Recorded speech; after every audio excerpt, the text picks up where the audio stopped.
Shadaqallahul azim, amma ba'd.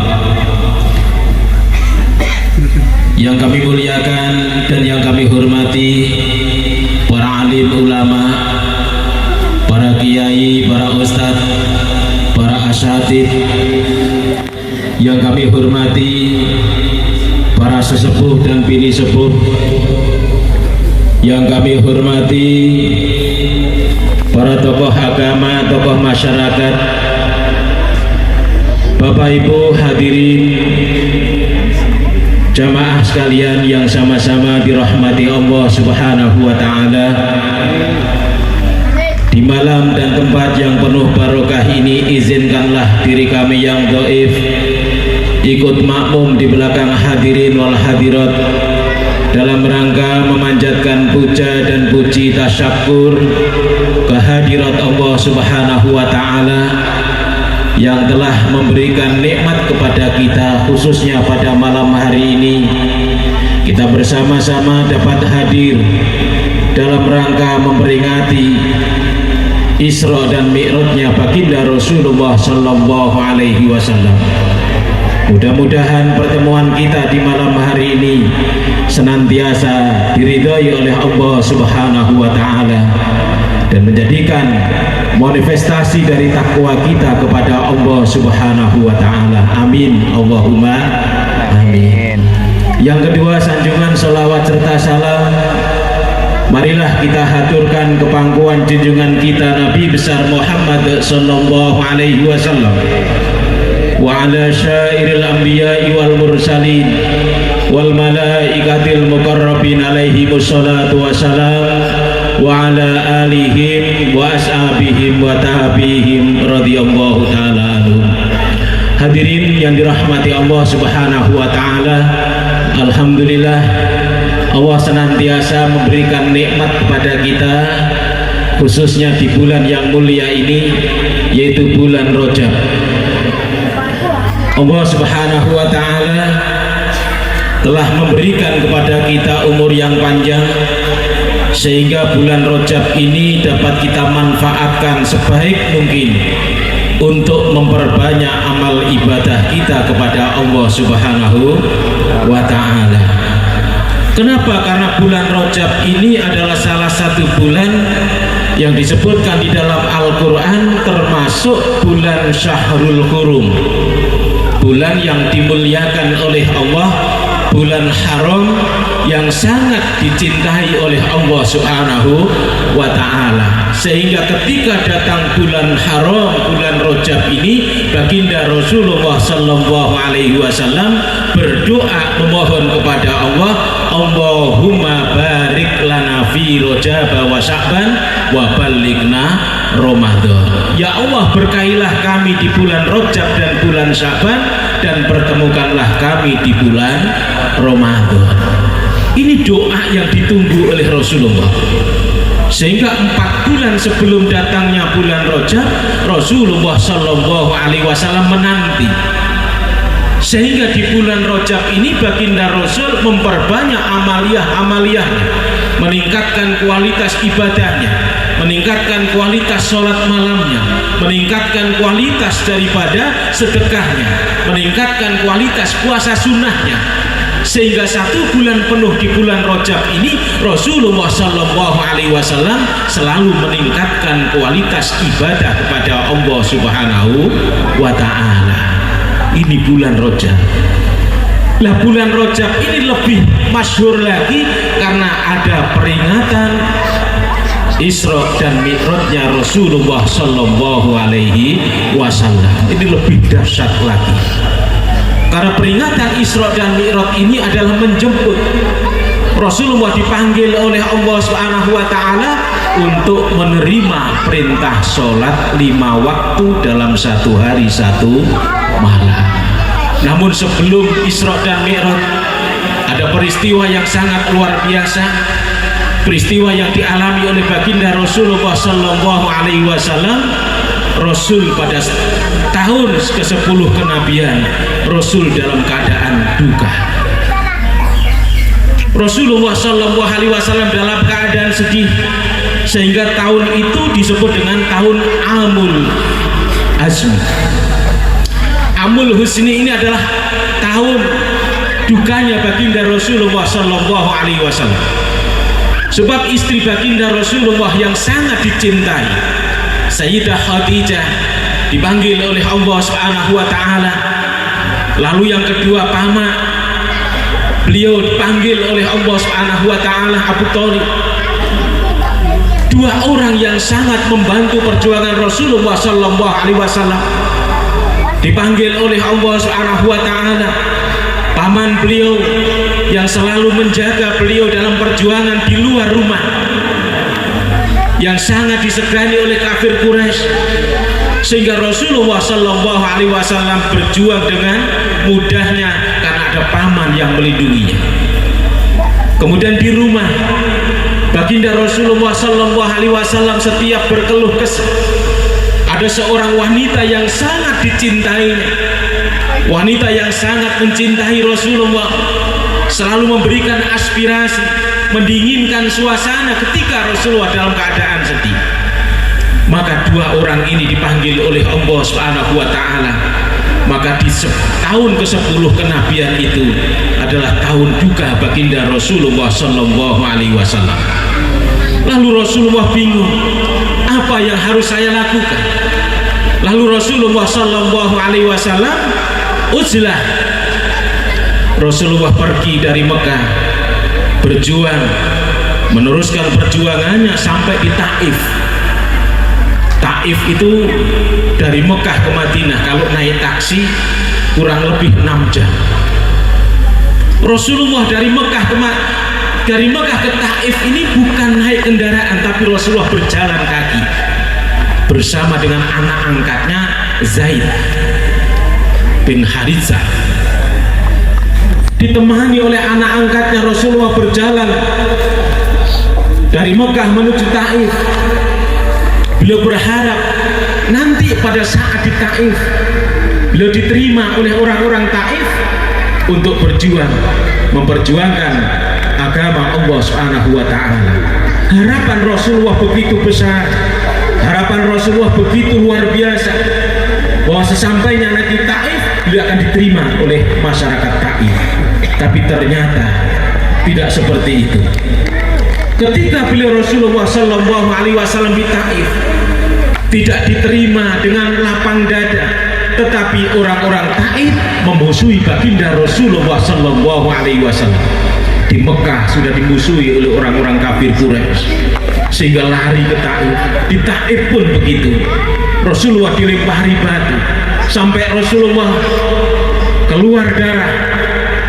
Lalu Rasulullah Sallallahu Alaihi Wasallam pergi meninggalkan kota Taif. Lalu malaikat Jibril lalu mengatakan, dan malaikat penjaga bukit menawarkan kepada baginda Rasul, ya Rasulullah, saya ingin membantu engkau ya Rasulullah. Kalau engkau perkenankan, maka bukit yang ada di Taif ini akan saya gulingkan. Apa jawaban baginda Rasul? Rasul mengatakan, tidak usah. Saya hanya minta pertolongan kepada Allah Subhanahu Wa Taala.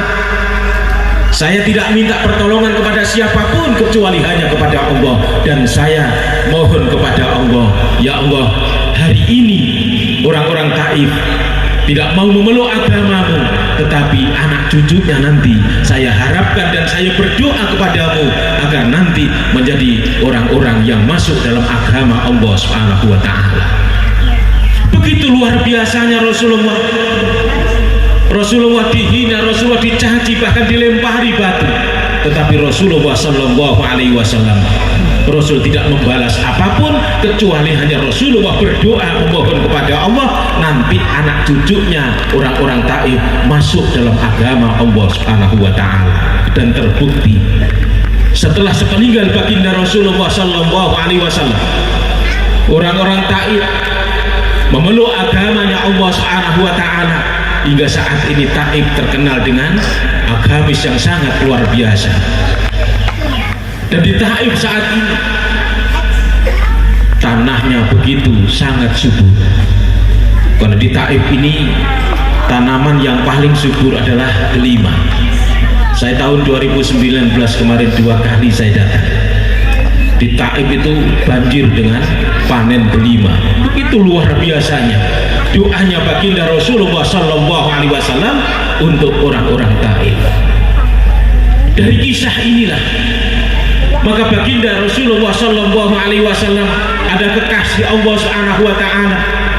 Lalu Allah melihat kekasihnya yang begitu sedih, melihat kekasihnya yang begitu duka, maka Allah Subhanahu wa taala memerintahkan malaikat Jibril dan Mikail untuk memanggil baginda Rasulullah sallallahu alaihi wasallam.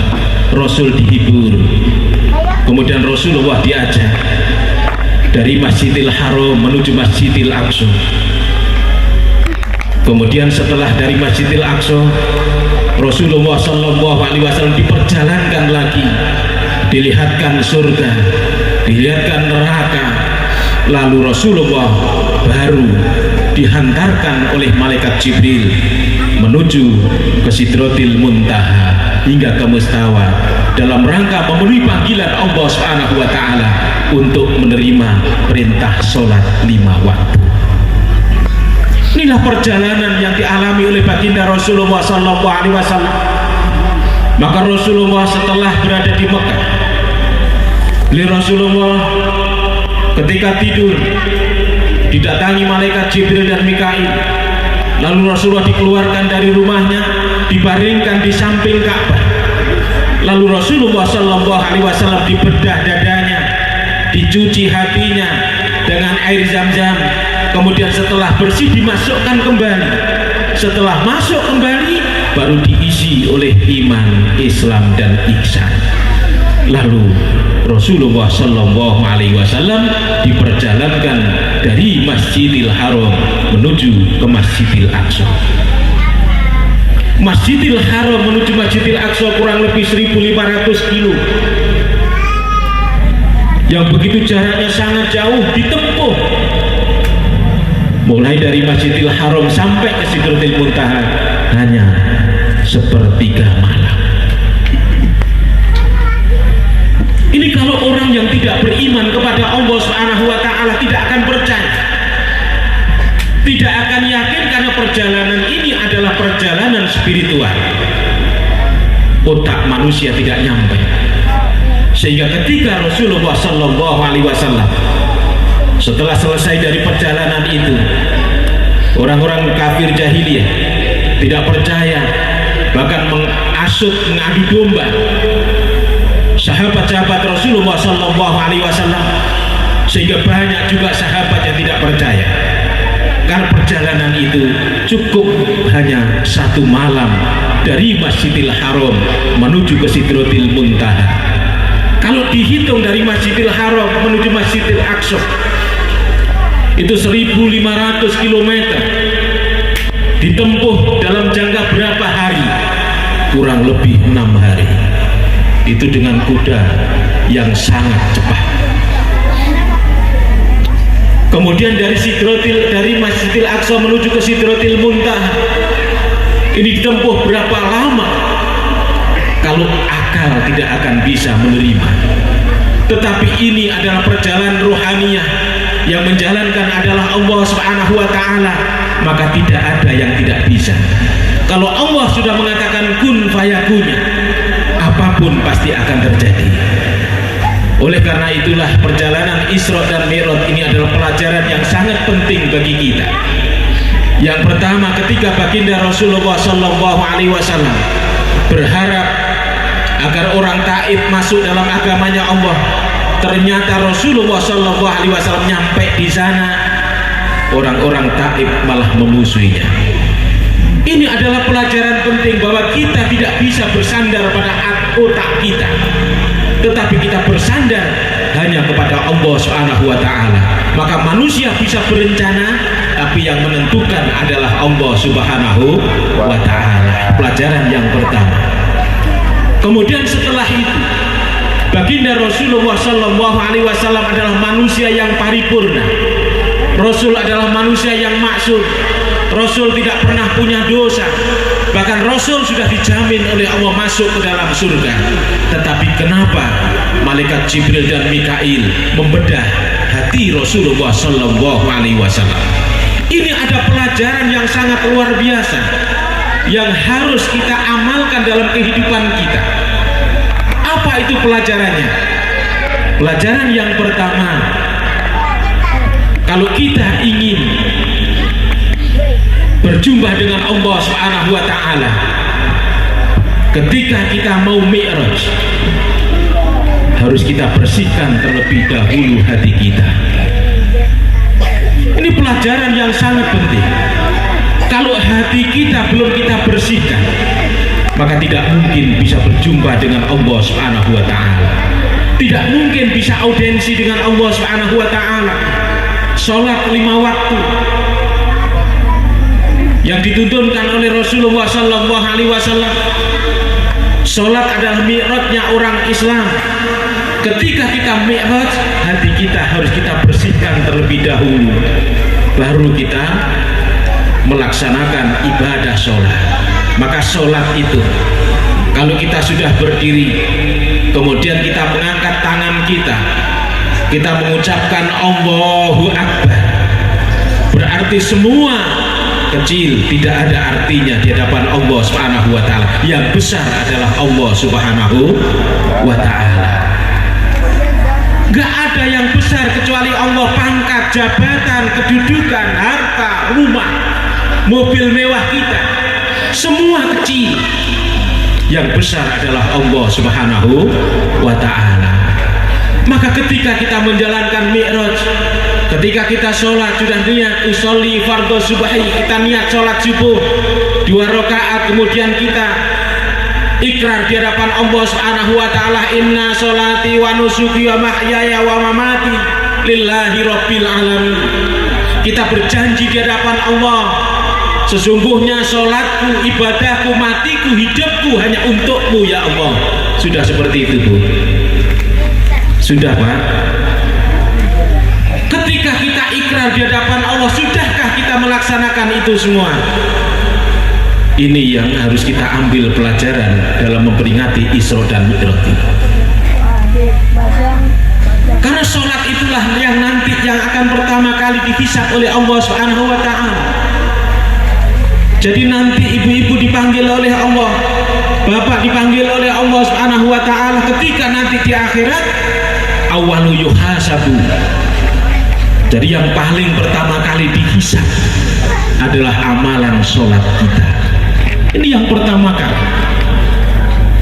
Dari sholat itulah yang menjadi patokan kita. Maka ketika sholat harus betul-betul dalam menjalankan sholat ini kita tahu makna daripada sholat itu sendiri. Ketika takbiratul ihram, kita mengucapkan Allahu Akbar, yang besar hanya Allah, yang lain kecil, bahkan kita tidak ada. Ketika kita ikrar sholat kita, hidup kita, mati kita, semua hanya untuk Allah. Kalau kita sudah memulai dari situ, maka sholat kita akan bisa kita bawa dalam kehidupan kita sehari-hari. Apa itu sholat? Sholat adalah zikir kepada Allah Subhanahu wa Ta'ala. Sholat itu zikir, sholat itu adalah doa. Lah kalau sholat itu zikir kepada Allah Subhanahu wa Ta'ala, maka setelah sholat kita akan mendapatkan ketenangan batin. Ini sholat. Jadi sholat itu membawa dampak yang positif dalam kehidupan kita. Kalau orang sholatnya benar, pasti akan diberikan ketenangan batin oleh Allah Subhanahu wa Ta'ala. Ala bidzikrillahi tatma'innul qulub. Dengan kita ingat kepada Allah, maka hati kita akan jadi tenang. Nah kalau kita setelah sholat sudah bisa hati kita tenang, berarti sholat kita berhasil. Ini yang harus kita pahami. Jadi melihat keberhasilan sholat kita adalah setelah kita sholat, bukan di dalam sholat. Jadi setelah keluar dari sholat itu, bisakah hati kita menjadi tenang? Bisakah hati kita menjadi damai? Kalau belum, mari mulai hari ini kita memperingati Isra dan Mi'rajnya Rasulullah. Kita mulai perubahan dalam diri kita. Kita rubah dalam pola hidup kita. kita perbaiki kualitas daripada sholat kita, maka insya Allah orang yang sholat akan diberikan keberhasilan oleh Allah Subhanahu wa Ta'ala. Orang yang sholat akan diberikan kesuksesan oleh Allah. Maka kalau belum, dilihat dulu sholatnya, koreksi sholatnya dulu. Kenapa saya tidak sukses? Kenapa saya tidak berhasil? Kenapa hati kita selalu gundah gulana? Ini perlu diperbaiki sholatnya. Karena jelas dalam Al-Quran Allah katakan inna sholata tanha anil faksha'i wal munkar, bahwa sholat ini adalah mencegah perbuatan keji dan mungkar. Kalau orang yang sholat dengan baik dan benar, pasti dia akan menemukan kedamaian dalam hidupnya. Tidak ada orang yang mau korupsi kalau sholatnya benar. Tidak ada orang yang berbuat jahat kalau sholatnya benar.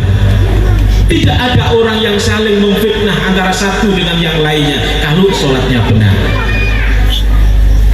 Kenapa ada fitnah, ada cacian, ada makian? Karena sholatnya belum benar. Maka oleh karena itulah perbaiki sholat dalam rangka memperingati Isra dan Mi'rajnya Rasulullah Shallallahu Alaihi Wasallam di malam hari. Karena pelajaran yang pertama yang diberikan oleh baginda Rasulullah Shallallahu Alaihi Wasallam melalui pelajaran malaikat Jibril, orang yang mau mendekatkan diri kepada Allah harus dibersihkan terlebih dahulu hatinya. Kalau sudah bersih hatinya, baru bisa berjumpa dengan Allah Subhanahu wa Ta'ala. Ini pelajaran yang sangat luar biasa. Bahkan ketika manusia nanti meninggal dunia, apapun tidak bisa membantu kita. Yauma la yanfa'u malun wala banun illa man atallahi biqalbin salim. Anak laki-laki kita yang kita banggakan selama di dunia, harta benda kita yang kita banggakan selama di dunia, tidak bisa membantu kita kecuali orang yang datang kembali kepada Allah biqalbin salim, dengan hati yang bersih. Kalau nggak bersih, ya tidak berjumpa dengan Allah. Jadi hati yang bersih itulah nanti yang bisa berjumpa dengan Allah Subhanahu wa Ta'ala. Maka seluruh amal ibadah kita, baik itu ibadah wajib maupun ibadah sunnah, baik itu ibadah yang berhubungan dengan Allah maupun ibadah yang berhubungan dengan makhluk-makhluk Allah yang lain, maka semua itu ada syarat mutlak diterima. Maka Allah di dalam Al-Quran mengatakan, di dalam Al-Quran surat Ad-Dariyat ayat 56, Allah berfirman, wa ma khalaqtul jinna wal insa illa liya'budun. Tidaklah kuciptakan jin dan manusia melainkan hanya untuk beribadah kepadaku. Jadi Allah perintahkan kita umat manusia dan jin untuk beribadah kepada Allah 24 jam. Tetapi tidak hanya itu, ibadah yang diperintahkan oleh Allah itu bisa diterima atau tidak harus melalui persyaratan yang diberikan oleh Allah. Jadi ada syaratnya ibadah kita diterima atau tidak. Dalam Al-Quran Allah mengatakan wa ma umiru illa liya'budullaha mukhlishina lahud-din. Di dalam kita menjalankan agama Allah, di dalam menunaikan ibadah kepada Allah, harus lurus tegak, mukhlishina lahud-din.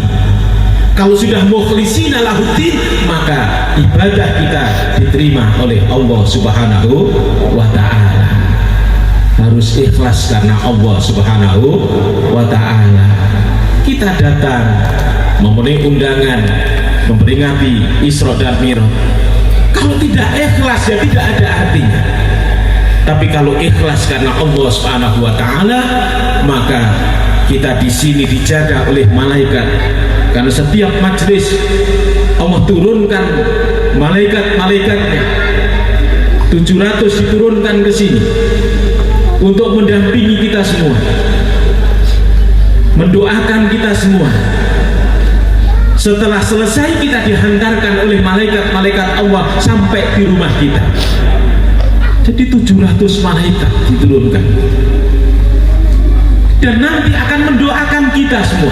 Maka ketika doa, malaikat ini mengamini doa-doa. kemudian memohon kepada Allah, ya Allah berilah kemudahan dalam segala urusan, kabulkanlah segala hajat-hajatnya. Ini doa malaikat. Maka kita punya hajat apapun, ketika kita datang untuk memenuhi panggilan majelis, maka insya Allah dikabulkan oleh Allah Subhanahu wa ta'ala. Lebih-lebih ini di bulan Rajab, di mana bulan Rajab ini adalah bulan Allah selalu mengabulkan doa-doa hambanya. Maka Rasulullah Sallallahu Alaihi Wasallam belum memberikan contoh memperbanyak istighfar, memohon ampun kepada Allah Subhanahu wa ta'ala. Bapak Ibu hadirin yang dirahmati Allah Subhanahu wa ta'ala.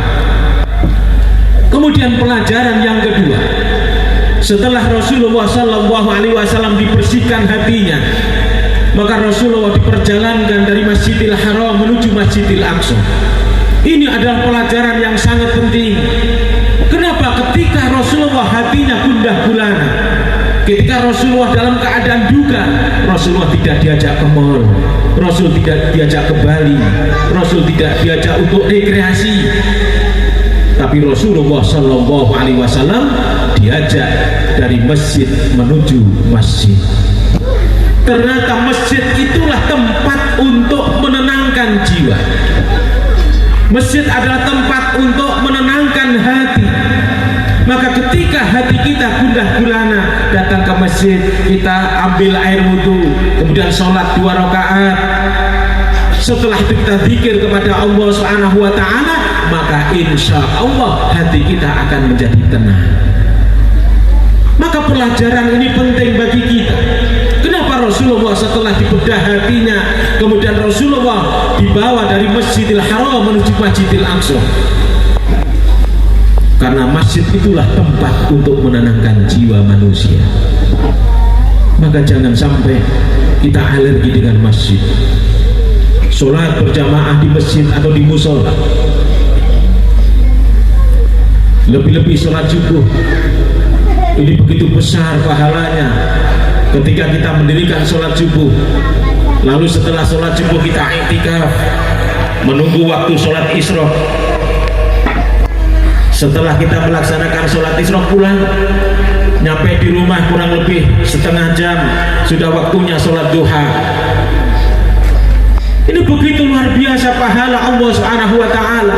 Kalau kita ingin hidup kita berkah, jangan tinggalkan masjid di waktu subuh.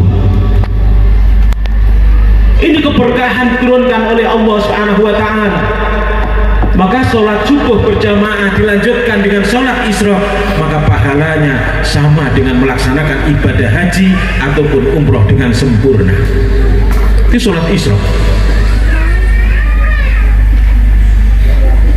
di masjid, tempat untuk menenangkan jiwa.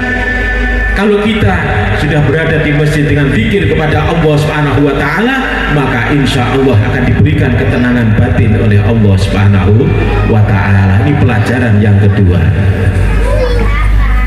Kemudian pelajaran yang ketiga, setelah Rasulullah Sallallahu Alaihi Wasallam dari Masjidil Aqsa, kemudian Rasulullah Sallallahu Alaihi Wasallam dinaikkan sampai ke Sidratil Muntaha, hingga sampai ke Mustawa, dalam rangka memenuhi panggilan Allah Subhanahu wa ta'ala. Ketika Rasulullah menghadap Allah Subhanahu wa ta'ala, lalu Rasulullah Sallallahu Alaihi Wasallam diperintahkan oleh Allah untuk melaksanakan sholat 50 kali dalam satu hari satu malam. Kira-kira kalau Rasulullah itu orangnya ego, kira-kira mampu nggak tuh kita 50 kali? Mampu? Tidak ada yang mampu. Sehingga ketika Rasulullah Sallallahu Alaihi Wasallam menerima perintah 50 kali, turun Rasulullah ketemu dengan Nabi Musa. Disarankan oleh Nabi Musa, wahai Muhammad, tidak mungkin umatmu mampu, sedangkan umatku yang begitu besar-besar tidak mampu melakukan itu. Mintalah keringanan kepada Allah. Lalu mintalah keringanan kepada Allah Subhanahu wa ta'ala. minta keringanan, dikasih keringanan oleh Rasulullah 5 kali 45 masih. Turun lagi Rasulullah, setelah turun ketemu Nabi Musa lagi, minta lagi Muhammad, sampai turun naik turun, Rasulullah tinggal dikasih 5 kali diskon 45, tinggal 5 kali dalam satu hari satu malam. Disuruh minta keringanan lagi, Rasulullah menjawab, saya malu wahai Musa, sudah saya ridho dengan 5 kali dalam satu hari satu malam. Ternyata ini juga masih berat. Ada yang sholatnya setahun cuma 2 kali. Ada Bu? Ada Pak? Ada. Banyak. Ada yang seminggu sekali. Ada ya? Ada. Ada yang datang ke masjid itu cuma 2 kali seumur hidup. Pada saat akad nikah sama mau dibawa ke kubur, disolati. 2 kali dalam satu seumur hidupnya. Akad nikah ditaruh di masjid, pinjam masjid. Pak Ustadz, saya pinjam masjidnya untuk akad nikah. Oh iya silakan. Begitu setelah akad nikah sampai tua nggak pernah pergi ke masjid. Tahu-tahu inna lillahi wa inna ilaihi rojiun, dimasukkan masjid lagi. Jadi 2 kali. Nah seandainya 50 kali mampu nggak kira-kira? Nggak ada yang mampu. Maka itulah saking mulianya ibadah sholat ini, sehingga oleh Allah Subhanahu wa Ta'ala dikatakan awwalu yuhasabu, pertama kali yang akan dihisab oleh Allah Subhanahu wa Ta'ala. Karena saking pentingnya sholat ini, sehingga Allah langsung memanggil baginda Rasulullah Sallallahu Alaihi Wasallam. Kalau ibadah yang lain tidak. Puasa perintahnya melalui malaikat Jibril, zakat melalui malaikat Jibril, haji juga begitu melalui malaikat Jibril. Tetapi karena sholat ini penting, maka sholat ini langsung baginda Rasulullah Sallallahu Alaihi Wasallam dipanggil oleh Allah Subhanahu wa Ta'ala. Dalam proses perjalanan dari Masjidil Haram menuju ke Sidratil Muntaha, Rasulullah itu diajak jalan dulu, diajak keliling-keliling. Kemudian Rasulullah ditunjukkan, wahai Muhammad, itu surga. Langsung Rasulullah diajak masuk ke dalam surga itu. Nah di dalam surga itu Rasulullah dilihatkan ada sungai, kemudian ada di situ bebatuan dari marmer, dari emas. Rasulullah masuk, begitu indahnya yang namanya surga, tenang di dalam surga. Lalu Rasulullah dilihatkan satu contoh, ada orang, ada sekelompok perkumpulan orang ini di situ di dalam pertanian itu melihat ada orang yang menanam lalu dipanen, kemudian tumbuh lagi. Jadi begitu dipanen tumbuh lagi, panen tumbuh lagi. Kalau sekarang nggak ada sekarang ya, yang baru nanam terus panen nggak ada. Di zaman Pak Harto ada. Di zaman Pak Harto dulu di TV itu habis nanam gitu kan langsung panen gitu. Nah itu sama seperti itu.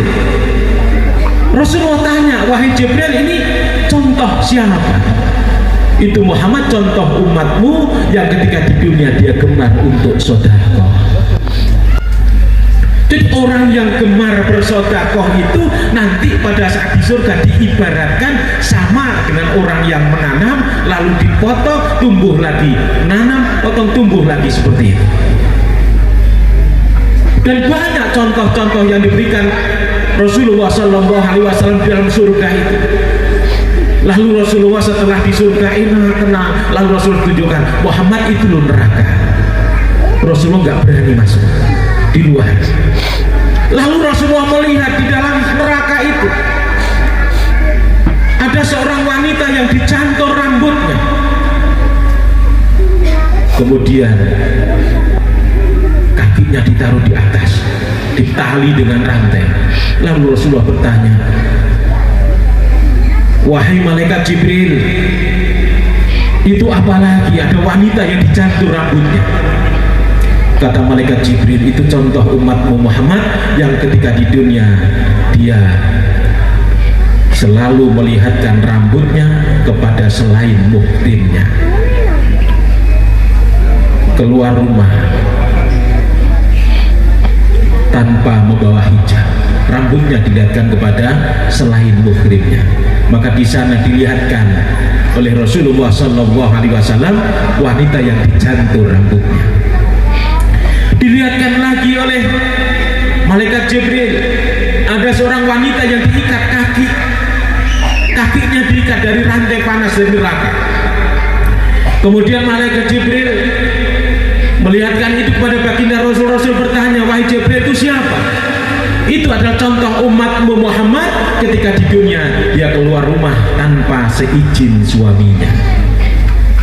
Jadi tanpa seizin suaminya, keluar rumah tanpa seizin suaminya.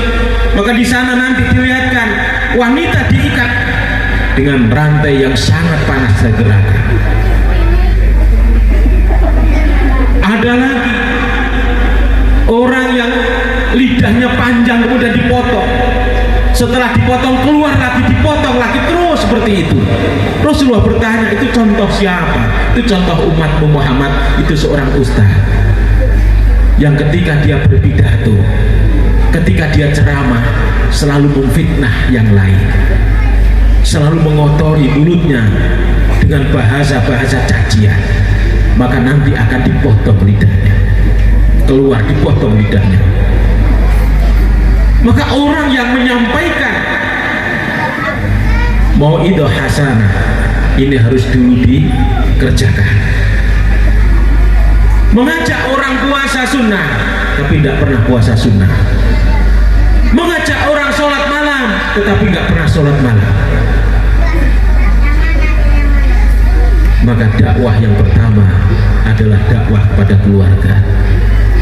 Kalau sudah keluarga kita dakwai, kemudian mampu mengerjakan itu semua, baru keluar dari rumah, itu dakwah. Maka kalau tidak seperti apa yang dicontohkan dan dilihatkan oleh baginda Rasulullah SAW, maka lidahnya keluar panjang dipotong, keluar lagi dipotong lagi, terus sampai habis. Ini contoh yang diberikan oleh baginda Rasulullah SAW. Maka orang ceramah itu jangan dianggap, oh nanti masuk surga. Belum tentu, yang masuk surga ibu duluan. Karena yang mengamalkan, yang tidak mengamalkan tidak masuk surga. Contoh banyak yang diberikan oleh baginda Rasulullah SAW. Ada orang, sekelompok orang makan daging yang busuk dimakan, yang baik tidak dimakan. Rasul tanya, ini kok ada orang daging bagus yang begitu banyaknya nggak dimakan, tapi daging busuk dimakan. Itu contoh siapa? Malaikat Jibril. Oh, itu contoh umatmu Muhammad yang ketika di dunia dia punya pasangan yang halal, tetapi dia masih melirik tetangganya. Ada gitu. Ada. Banyak. Apa namanya? Selingkuh. Selingan indah keluarga utuh.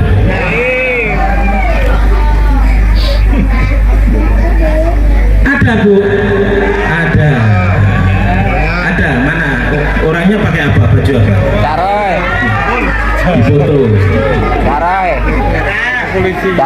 Jadi Rasulullah itu diberikan, dilihatkan contoh-contoh seperti itu, dan itu nanti akan terjadi ketika kita sudah berada di akhirat. Nah, maka oleh karena itulah peringatan-peringatan seperti ini adalah mengingatkan kepada kita agar kita mawas diri untuk memperbaiki supaya nanti kita tidak seperti apa yang telah dilihat oleh baginda Rasulullah SAW di nerakanya Allah Subhanahu wa Ta'ala. Jadi contoh ini supaya kita mengambil ibrah, mengambil pelajaran. Jangan sampai nanti terjadi seperti itu. Karena kalau sudah di akhirat kita sengsara, maka selamanya akan sengsara.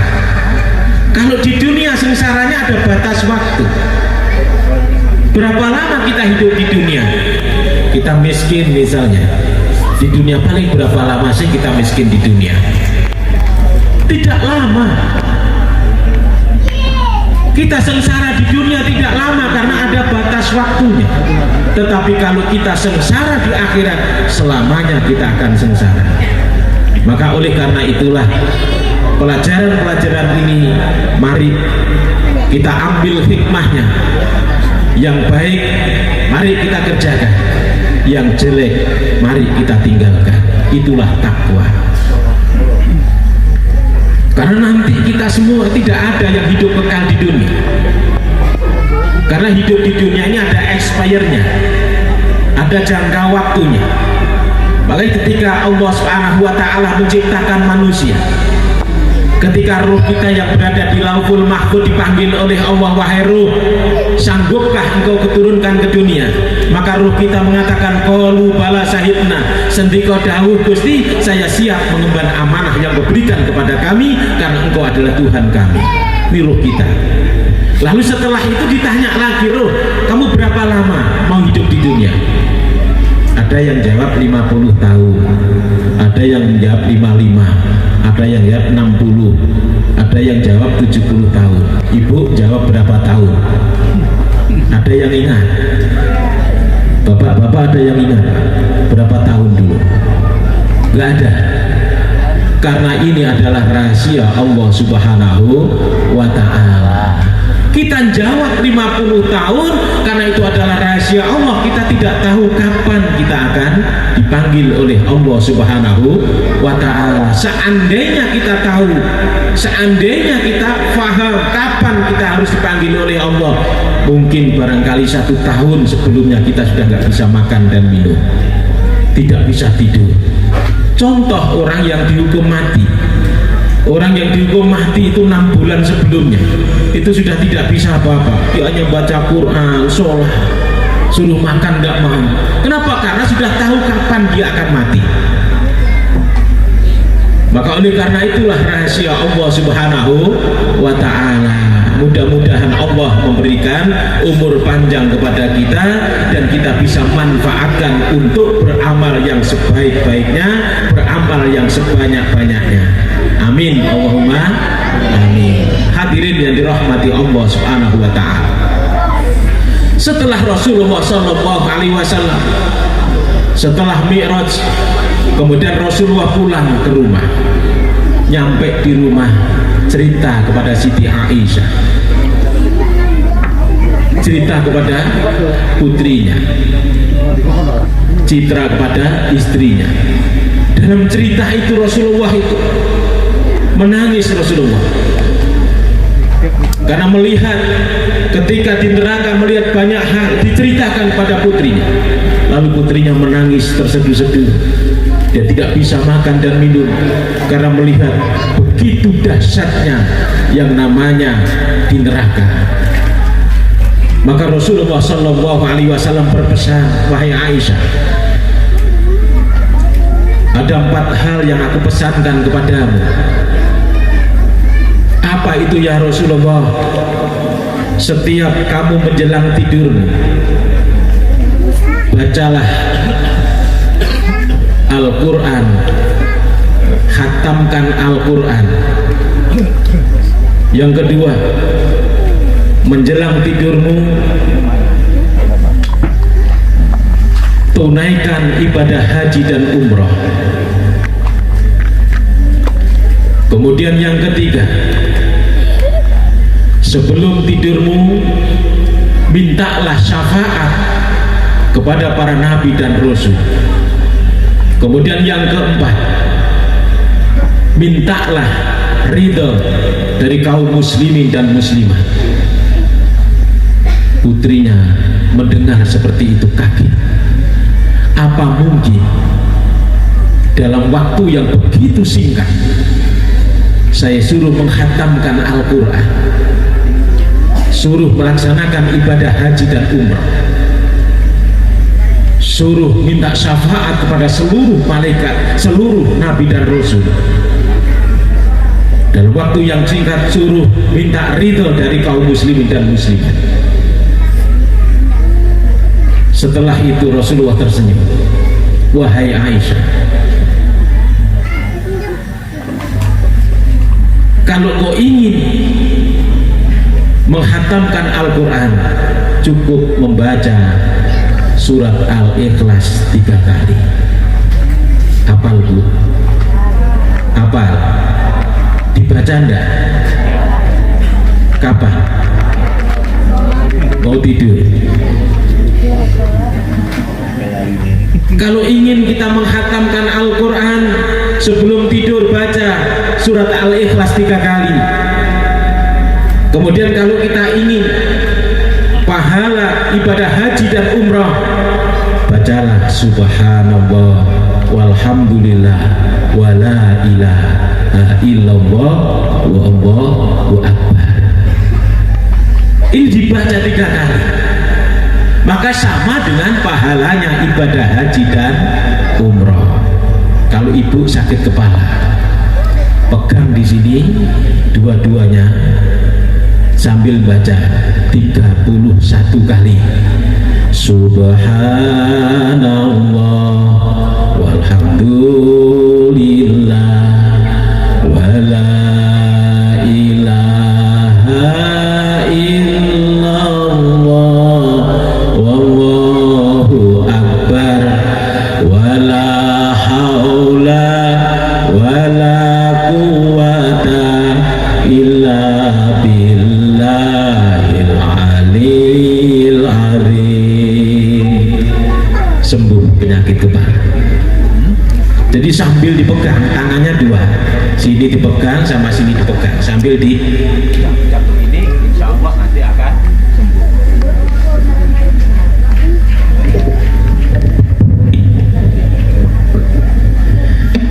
Jadi sambil dipegang dua-duanya sambil mengucapkan subhanallah walhamdulillah wala ilaha illallah wallahu akbar wala haula wala quwwata illa billahil aliyil azim. Ini luar biasa bu. Jadi kalau pening kepalanya sakit, biasanya kan sering ya sakit migrain atau sakit apapun, itu dipegang ini dua-duanya lalu baca itu. Lah kata Rasulullah, kalau itu dibaca 3 kali sebelum tidur sama dengan melaksanakan ibadah haji dan umrah. Kemudian yang ketiga, baginda Rasulullah SAW memberikan amalan itu supaya kita diberikan syafaat oleh para nabi dan rasul, maka membaca sholawat 3 kali. Allahumma sholli ala sayyidina Muhammad wa ala ali sayyidina Muhammad. Apa saja sholawatnya? Sallallahu ala Muhammad sallallahu alaihi wasallam sallallahu ala Muhammad sallallahu alaihi wasallam. Dibaca 3 kali, maka sama dengan kita mendapatkan syafaat dari para nabi dan rasul. Kemudian yang keempat, supaya mendapatkan ridha dari kaum muslimin dan muslimat seluruh dunia, maka dengan memperbanyak istighfar. Astaghfirullah Rabbal baraya, astaghfirullah minal khataya, Rabbi zidni ilman nafi'an wa wafiqni amalan sholihah. Dibaca 3 kali sama dengan kita mendapatkan ridho dari kaum muslimin dan muslimat. Ini pesan pesan Rasulullah ketika Rasulullah Shallallahu Alaihi Wasallam setelah menjalankan Isra dan Mi'raj. Lalu Rasulullah nyampe di samping Ka'bah. Jadi nyampe di situ Rasulullah diperintahkan oleh Allah melalui malaikat Jibril, Rasul ini setelah menjalankan Isra dan Mi'raj tolong segera untuk hijamah. Jadi diperintahkan oleh Allah. Rasul karena kecapean disuruh hijamah. Dalam rangka apa? Untuk supaya sehat jasmani dan rohani. Jasmannya sehat, hatinya juga sehat. Nah, bagaimana? Dengan cara dikeluarkan darahnya Rasulullah Sallallahu Alaihi Wasallam. Itu perintahnya Allah. Jadi malaikat Jibril diperintah oleh Allah supaya Rasulullah ini sehat jasmani rohani. Jadi sehat jasmani rohani itu tidak hanya olahraga saja, tetapi diperintahkan untuk mengeluarkan darah kotor yang ada di dalam tubuh Rasulullah. Itu perintahnya Allah. Nah, oleh karena itulah maka Rasulullah Shallallahu Alaihi Wasallam memberikan contoh-contoh kepada kita semua. Nah, mudah-mudahan dengan apa yang disampaikan oleh baginda Rasulullah Shallallahu Alaihi Wasallam ini menjadi pelajaran bagi kita. Jadi kalau mau tidur kita membaca 4 amalan tadi. Sanggup Bu? Sanggup Pak? Kalau sudah ngantuk nggak dibaca. Nonton TV saking asiknya sampai TV-nya yang nonton. Nah, sekarang TV nggak terlalu ditonton, sekarang HP. Sampai saya pernah ditanya teman saya, Pak Ustadz, saya itu bingung dengan istri saya, kenapa? Dia itu punya ilmu apa? Kalau tidur itu nyala di depannya, depan mukanya itu nyala. Oh, itu punya ilmu. Ilmunya apa? HP. Sambil ditutup itu main HP di dalam sarung. Saking cintanya kepada HP. Nah, itulah maka jangan sampai canggihnya teknologi ini menjadi kita jauh dengan Allah Subhanahu wa taala. Maka di bulan Rajab ini mari kita tingkatkan amal ibadah kita, terutama puasa sunnah. Afdhalus siyami ba'da Ramadan syahrul Muharram. Jadi puasa sunnah yang lebih afdal setelah puasa wajib di bulan Ramadan adalah puasa sunnah di bulan-bulan haram, termasuk bulan Rajab ini. Kemudian nanti setelah datang bulan Rajab, datang bulan Sya'ban. Bulan Sya'ban nanti adalah bulan yang terakhir bagi siapa saja yang masih punya hutang puasa. Ada Bu yang masih punya hutang? Ada. Bapak-bapak banyak juga sama ya. Nah, nanti bulan Sya'ban ini bulan terakhir. Jangan sampai kita puasa Ramadan tahun 1444 Hijriah ini masih punya hutang puasa di tahun 1443 Hijriah. Jadi disahur dulu. Bolehkah nyaur puasa itu dibarengkan dengan puasa sunnah? Tidak boleh. Ya, jangan diperhatikan. Jadi misalnya puasa Senin kemudian dipasang atau digandeng dengan puasa Ramadan kodok, itu nggak boleh, kecuali kalau puasa sunnah dengan puasa sunnah boleh. Misalnya puasa Rajab ini dipasang dengan puasa Senin boleh, puasa Rajab dipasang dengan puasa Kamis boleh. Tapi kalau puasa sunnah dipasang dengan puasa qadha ini tidak diperbolehkan. Ya, diperhatikan. Jangan sampai nanti wah saya gandeng aja dengan puasa sunnah, itu nggak ada artinya.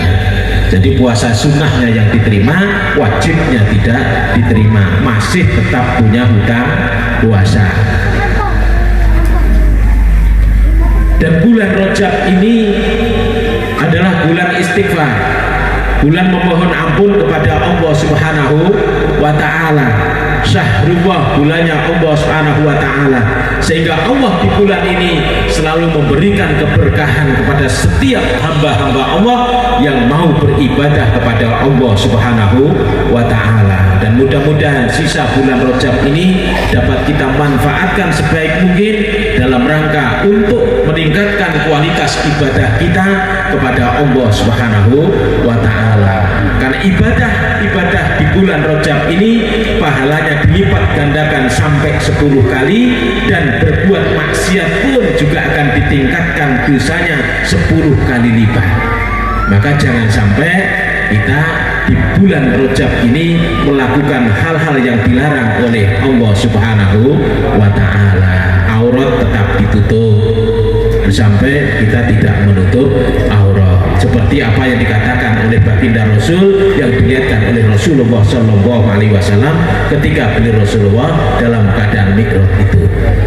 Nah, mudah-mudahan sedikit yang kami sampaikan ini ada hikmah dan manfaatnya untuk kita semua, dan mari kita mengambil hikmah dari pelajaran Isra Mi'raj ini. Yang pertama, sebelum kita mi'raj, sebelum kita melakukan sholat, maka bersihkan terlebih dahulu hati kita agar sholat kita bisa nyambung dengan Allah Subhanahu wa Ta'ala. Yang kedua, ketika Allah menguji kita, karena setiap manusia yang hidup di dunia tidak ada yang tidak pernah punya ujian. Setiap manusia yang hidup di dunia tidak ada yang tidak punya problem dan masalah. Masalah apapun, problem apapun, mari kita mengikuti apa yang dicontohkan oleh Rasulullah. Rasulullah ketika gundah gulana, Rasulullah diajak rekreasi masuk ke dalam masjidnya Allah Subhanahu wa Ta'ala. Yang ketiga, pelajaran daripada Isra Mi'raj ini, Rasulullah Shallallahu Alaihi Wasallam menerima perintah sholat 5 waktu dalam rangka untuk mendekatkan diri kepada Allah Subhanahu wa Ta'ala. Maka sholat jangan sampai ditinggalkan, karena pesan sholat ini adalah pesan moral, di mana baginda Rasulullah Shallallahu Alaihi Wasallam saking pentingnya Rasul dipanggil oleh Allah Subhanahu wa Ta'ala. Karena banyak manusia yang meninggalkan sholat. Kapan Bu banyak wanita meninggalkan sholat? Kapan? Waktu hajatan. Kalau sudah ada hajatan, banyak orang yang gak sholat. Apalagi kalau sudah mulai habis subuh di make up, acaranya jam 11, 1 jam mulai masuk sholat duhur. Sholat duhur apa terus? Bu, sholat duhur apa berhenti? Berhenti. Nanti sholat duhur rame-ramenya sampai jam 3 menjelang sholat asar. Kira-kira sholat asar dulu apa tetap terima tamu? Terima tamu. Begitu nyanyi sampai jam 5 sudah kecapean, tidur.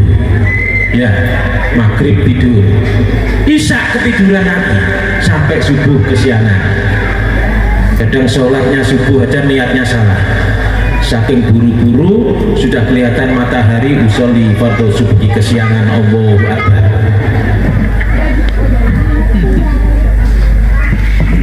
Ini yang paling sering terjadi. Maka saya pesan di momen Isra dan Mi'raj ini, apapun yang terjadi, make up tinggalkan, tetap kita menjalankan sholat 5 waktu.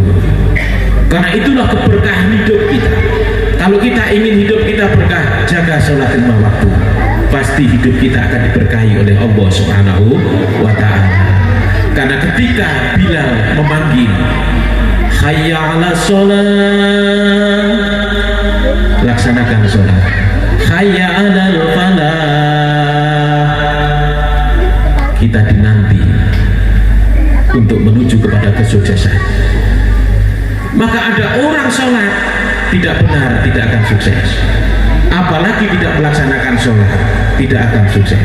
Oleh maka karena itu peringatan ini mengingatkan kepada kita, mari kita jaga sholat 5 waktu kita ditambah dengan sholat-sholat sunnah, termasuk sholat malam. Afdolus sholat setelah sholat fardu, sholat yang paling utama adalah sholat malam. Karena sholat malam inilah tempat untuk kita mengadu kepada Allah Subhanahu wa Ta'ala apapun problem yang kita hadapi, masalah yang kita hadapi. Kalau kita malam hari curhat dengan Allah Subhanahu wa Ta'ala, maka insya Allah Allah akan memberikan kabul doa kita dan hajat-hajat kita akan dipenuhi oleh Allah Subhanahu wa Ta'ala. Di pagi hari ada sholat, setelah sholat isyraq adalah sholat duha. Maka sholat duha ini luar biasa pahalanya. Allah akan memberikan pahala yang begitu besar ketika nanti di akhirat akan dibangunkan oleh Allah istana-istana dari emas. Istananya Nabi Ibrahim saja kalah, istananya Nabi kalah istana itu. Maka nanti dibangunkan istana dan nanti masuk ke dalam surga. Ada pintu khusus bagi orang yang selalu sholat duha, yaitu pintu ad-duha. Itu khusus untuk orang-orang sholat. Dan itu nanti akan diberikan keberkahan tersendiri. Maka di dalam doa sholat duha, ya Allah, berilah kami rezeki yang melimpah, yang ada di dalam angkat, yang ada di atas turunkan, yang jauh dekatkan. Ini doa ketika kita sholat duha, maka insya Allah rezeki akan didekatkan oleh Allah Subhanahu wa Ta'ala. Lebih-lebih ketika suami pergi menjalankan tugas, mau bekerja, jabat tangan suami, cium tangan suami, kemudian sholat 2 rakaat, maka insya Allah akan diberikan keberkahan. Ketika suami pergi, ya Allah, suami saya lagi menjalankan tugas untuk mencari rezeki, saya mohon kepadamu ya Allah, berilah rezeki yang banyak, luas, terbarokah. Maka barokah, diberikan rezeki barokah oleh Allah Subhanahu wa Ta'ala. Didoakan bu suaminya, Bu, dicium. Nah itu yang paling luar biasa. Karena apa? Perempuan itu paling mudah untuk mencari pahala. Ibu nggak usah datang ke Mekah tiap hari untuk cium Hajar Aswad, cukup tangan suami dicium sama dengan pahalanya mencium Hajar Aswad. Apalagi kalau ibu punya suami hitam, nah itu luar biasa Hajar Aswadnya ya. Nah, mudah-mudahan nanti kita diberikan oleh Allah istiqomah dalam menjalankan baik itu sholat wajib maupun sholat sunnah. Ini pelajaran yang ketiga. Dan pelajaran yang keempat adalah Rasulullah berpesan kepada istri dan anaknya dan kita semua, sebelum tidur, doa-doa ini selalu dipanjatkan kepada Allah Subhanahu wa Ta'ala. Insya Allah akan menjadi keberkahan dalam rumah tangga kita. Rumah tangga kita menjadi rumah tangga yang sakinah, mawaddah, warahmah, yang diridhai oleh Allah Subhanahu wa Ta'ala. Dan insya Allah diberikan keturunan yang soleh dan soleha, dan nanti ketika dipanggil oleh Allah dalam keadaan husnul khotimah. Amin, Allahumma amin. Dan yang terakhir, mari sama-sama bermunajat kepada Allah Subhanahu wa Ta'ala. Kita berdoa kepada Allah. Mari kita doakan orang tua kita yang sudah meninggalkan kita, yang sudah mendahului kita. Kita mohonkan ampunan kepada Allah Subhanahu wa Ta'ala. Dan mari anak-anak kita, saudara-saudara kita yang sudah dipanggil oleh Allah, kita doakan semoga diampuni dosa-dosanya oleh Allah. Dan yang masih hidup, mari kita doakan semoga diberikan taufik dan hidayah oleh Allah Subhanahu wa Ta'ala menjadi anak yang soleh, suami yang soleh, istri yang soleha, yang senantiasa diridhai oleh Allah Subhanahu wa Ta'ala. Ila hadiniyah wa ala niyatin soleh lahumul fatihah.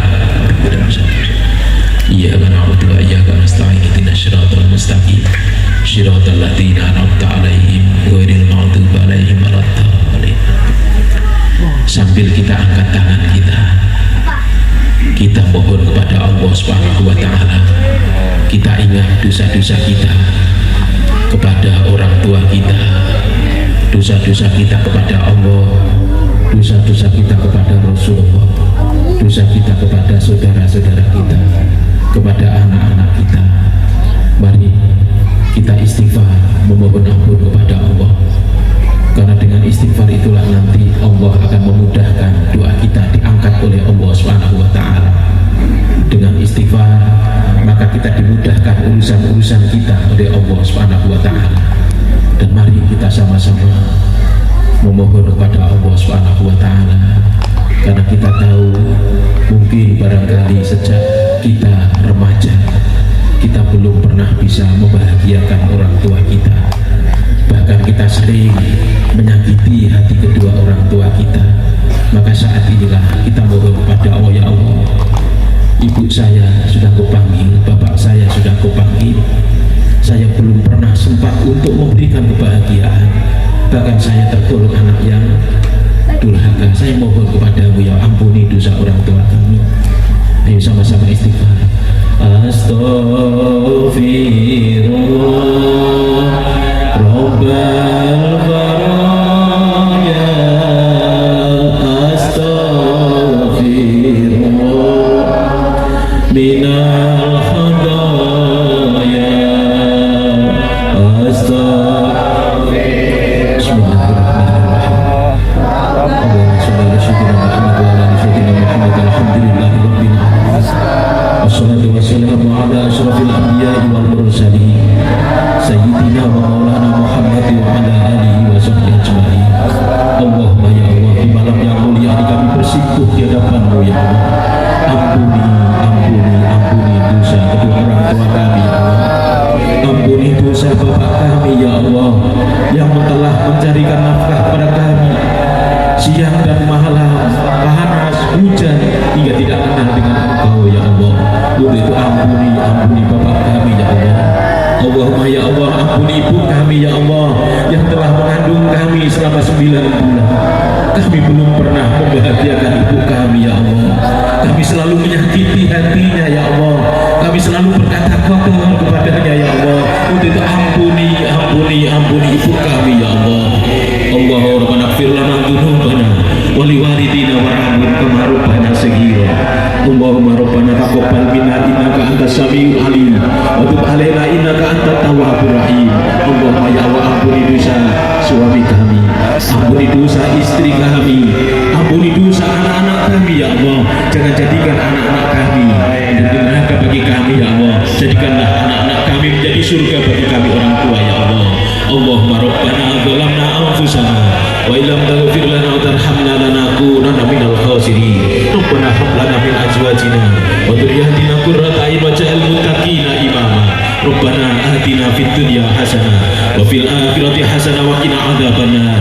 Wa sallallahu ala sayyidina Muhammad wa ala alihi wa sahbihi wasallam. Subhana rabbika rabbil izzati amma yasifun wa salamun alal mursalin walhamdulillahi rabbil alamin. Rabbi zidni ilman nafi'an wa wafiqni amalan sholihan. Al-Fatihah.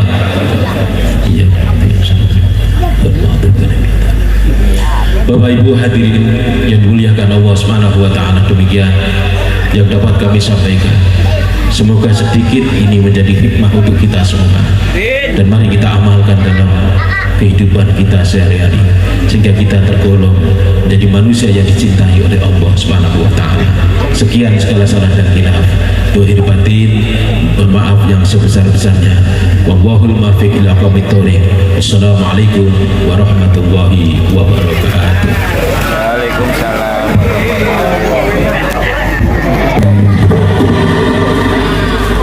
Pada Bapak Ustaz Najib Agus, mudah-mudahan ceramah-ceramah beliau dapat kita ambil